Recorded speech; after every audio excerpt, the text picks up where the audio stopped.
अच्छा रिश्ता क्या होता है?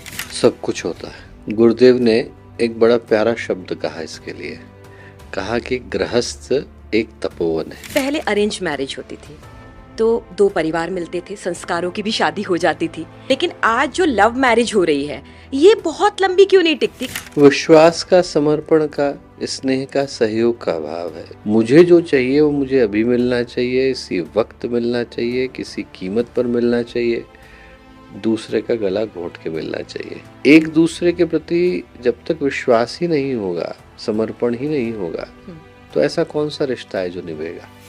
विश्वास क्या है रिश्तों में और प्रेम क्या है? दोनों की भूमिका कितनी इम्पोर्टेंट हो जाती है? गुरुदेव ने बहुत प्यारा एक वचन कहीं पर कहा कि जिसके पास प्रेम है वो ये समझ ले कि उसने भगवान के दर्शन कर लिए। जैसा मैं सोचता हूँ, जैसा मैं कहता हूँ, जैसा मैं करने को बोलता हूँ, वैसा ही सामने वाला सोचे, कहे, करे। जिनसे मैं कहूँ उनसे मिले, जिनसे मैं नहीं कहूँ उनसे नहीं मिले। ये बंधन बहुत आ गए हैं, ये रेस्ट्रिक्शंस।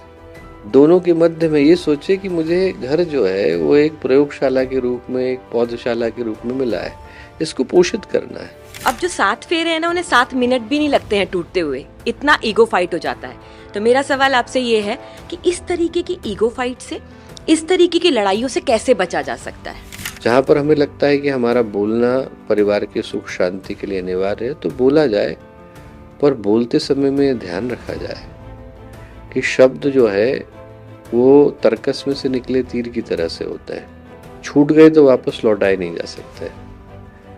तो बोलते समय में मन को संतुलित और संयमित रख के ही बोला जाए। पैसे को कितना अपने जीवन में महत्व देना चाहिए और रिश्तों को कैसे उससे ऊपर रखना चाहिए? पैसा मिला और हम मुस्कुराहटें भूल गए तो जो मिला है वो किसी मूल्य का नहीं रहेगा। और हम अकेले नहीं है दुनिया में जिसको मिला, हमसे पहले भी बहुत हुए जिनको मिला, हमारे बाद भी बहुत होंगे जिनको मिलेगा। कभी कभी ज्यादा कम्युनिकेशन भी लड़ाई का कारण बन जाता है, तो इसे हम संतुलित कैसे करें? ऐसे कुछ फॉर्मूला बता दीजिए। लोगों में अक्सर लड़ाई ज्यादा कम्युनिकेशन से भी हो जाती है। व्यक्ति अच्छा सुनने वाला होना चाहिए, क्योंकि संस्कृत में एक उक्ति है कि हम बोले उससे पहले हमारी ऊर्जा बोलती है। तो यदि हमारी ऊर्जा तनाव से भरी हुई है तो शब्द मुंह से कुछ भी निकलेंगे, प्रभाव तो ऊर्जा का पड़ेगा।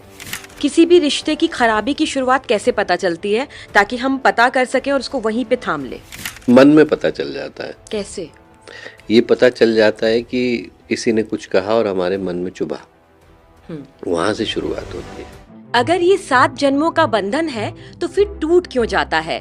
अगर ये 2 आत्माओं का मिलन है तो फिर अलग क्यों हो जाते हैं? अगर समाज में लड़ते लड़ते हम इतना आगे पहुंच जाते हैं तो एक पार्टनर दूसरे पार्टनर से छूट क्यों जाता है?